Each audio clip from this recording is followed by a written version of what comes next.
안녕하세요. 사랑하는 나그네교회 교회 여러분. 오늘은 시편 11편을 읽어가겠습니다. 12편도 있는데요. 11편 먼저 읽고 또 영상을 바꿔서 12편을 읽어가도록 하겠습니다. 11편 다윗의 시입니다.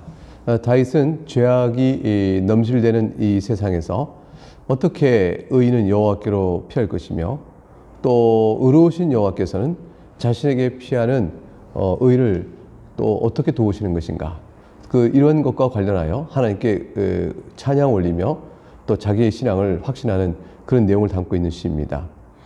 1절부터 3절은 이제 먼저 의인은 이 세상에서 악이 황행하는 이 세상에서 어떻게 살까요? 하나님께 피해야 되지 않겠습니까? 그러한 의인의 모습을 보고 그럴 것 없다, 하나님께 피해봐 소용없다, 내게로 오라 하는 이런 식의 세상의 주장에 대해서 반박하는 내용이 담겨 있습니다. 1절 볼까요? 내가 여호와께 피하였거늘. 여호와께 피하는 것은 이 악에서 살 길은 오직 하나님밖에 없다, 하나님 의로우시기 때문이다 라고 피하는데, 너희가 내 영혼에게 말하기를 새같이 네 산으로 도망하라 하면 어찌함인가. 이 새같이라는 것은 새처럼 빨리 날아가 네 산으로 도망가라, 이러한 뜻도 되지만 사실은 더 중요한 것은 새처럼 절체절명의 위기에서 네가 있는 네 산, 너의 산으로 들어가면, 새는 산 속에 들어가면 살 길이 생기잖아요. 그러니까 도망가야 할 새가 생명을 구할 수 있는 곳은 산인데, 네가 산이 될 테니 네 산으로 오라고 여호와께 피한 나에게 네가 말함이 어찌민가 라는 것이죠. 내 처지가 비록 새처럼 보잘것없이 되어졌으나 네가 이 나를 보호해줄 산과 같아서, 새에게 산과 같이 보호해줄 장소가 된다고 나를 너에게로 오라고 하느냐? 너의 실력과 너의 지혜와 너의 힘을 의지하라고? 2절 자신의 처지를 말합니다. 악인이 화를 당하고 화살을 쉬에 먹이며 마음이 바른 자를 어두운 데 쏘려 하는도다. 이 새같이란 말이 어떤 상황인가를 설명해 주는 내용이에요. 그러니까 악인이 탁 화를 쏘려고 하면 팍 날아가 맞으면 새는 죽게 됩니다. 그리고 어두운 데 쏘니까 새가 방심하고 있다 확 맞게 되어져요. 이러한 위기 속에서 숨을 헐떡헐떡거리면서 필사적으로 화살의 표적이 되지 않으려고, 어두운 데서 공격하는 악인의 표적이 되지 않으려고 이렇게 의지할 곳을 찾아가야 하는데, 다윗은 어디로 가야 한다고 생각합니까? 하나님께로 가야 하는 거죠. 하나님께로. 그런데 네 산으로 오라고 네가 말하느냐. 하나님이 과연 이런 상황 속에 나의 구원의 방편이요 길이 되지 않을까? 3절 터가 무너지면 의인이 무엇을 하랴. 이 터가 무너지는 말은 사회 공의가 무너지는 거예요. 악인이 횡행하고 모든 걸 휘두르는 겁니다. 하나님의 통치가 완전히 무너져가는 식으로 하나님의 통치를 거슬려가며 악인들이 성행하는 사회가 된다면이라는 뜻이죠. 그러니까 그러한 사회가 된다면 악인이 의인을 향하여 마음대로 활을 쏘고 새를 잡든 막 그렇게 공격하는 것이죠. 그런 일이 된다면 의인은 무엇을 하랴? 무엇을 해야 될까요? 답은 뭘까요? 오직 하나님께만 피할 수밖에 없는 겁니다. 그 1절에 나와 있는 거죠. 그래서 내가 여호와께 피하였다. 터가 무너진 곳에서는 소망이 없으니 내가 여호와께로 피하였다. 여러분, 이제 2001년 9월 11일 그 유명한 9.11 사태가 있죠. 테러 사건이 있죠. 뉴욕 맨하탄에 있는 빌딩에 테러범들이 그냥 항공기를 그냥 부딪혀서 빌딩이 다 무너지고 수많은 사상자를 냈던 그 테러 사건. 이것이 일어나면서 미국이 전국적으로 슬퍼하며 기도회를 열었는데, 그때에 설교하며 위로를 받고자 했던 본문이 되게 이 시편 11편에 지금 읽었던 이 본문입니다. 악인이 횡행하여 하나님의 공의의 질서가 무너지면 의인은 어디로 갈고?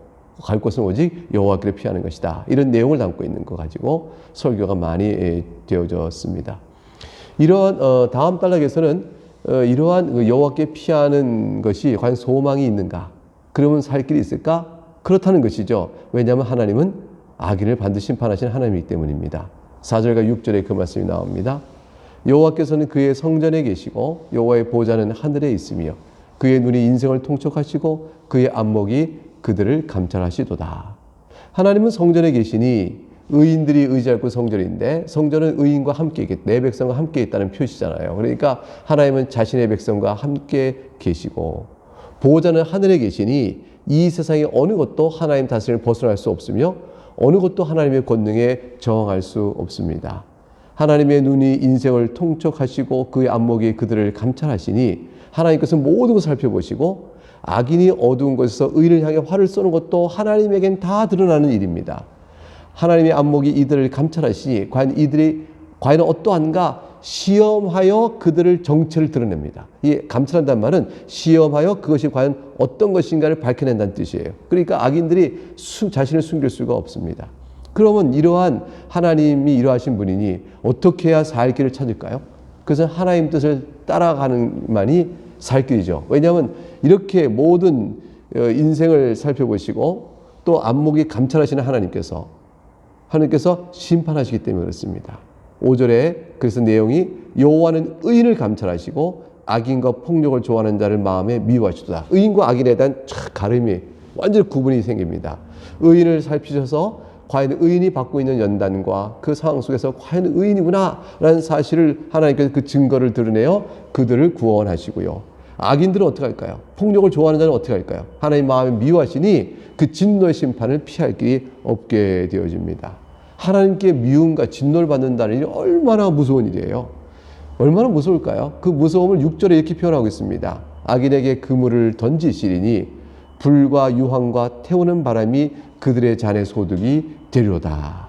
악인에게 그물을 던진다. 사실은 악인이 의인에게 그물을 던져서 자기의 뜻을 이루고 그들을 함정에 빠뜨리고 그랬죠.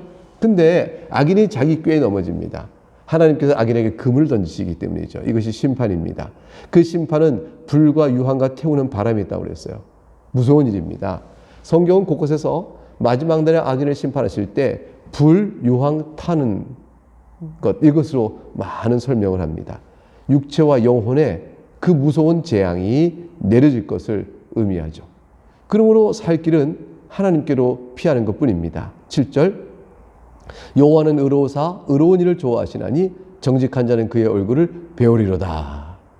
이것은 1절에서 내가 여호와께 피하였거늘 너희가 내 영혼에게 새같이 네 산으로 도망하라는 말이 무엇이냐라는 말에 대한 최종적인 이 시인의 즉 다윗의 답변입니다. 여호와께 피하였다. 내가 비록 새처럼 사냥꾼에 쫓긴다 할지라도 너에게 피하려 하느냐?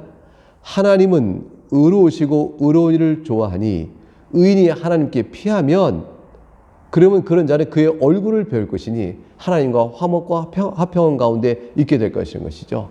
그러므로 그는 구원을 받게 될 것이라 이 말씀을 줍니다.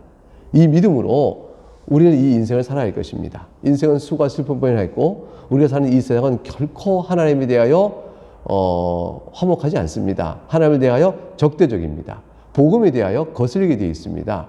예수 그리스도를 믿는 구원의 은혜를 저들은 배척하게 되어 있습니다. 그 가운데 택함 받은 자로 우리가 이 세상을 살아가는 것입니다. 그럴 때 우리의 믿음은 오직 여호와는 의로우사 의로운 일을 좋아하시나니 정직한 자가 그의 얼굴을 배울 것이라는 믿음을 가지고 여호와께로 피하는 것입니다. 이 말씀으로 여러분이 오늘 하루 사는 동안에도 힘을 내시기를 바라겠습니다. 이어서 12편을 보도록 하겠습니다.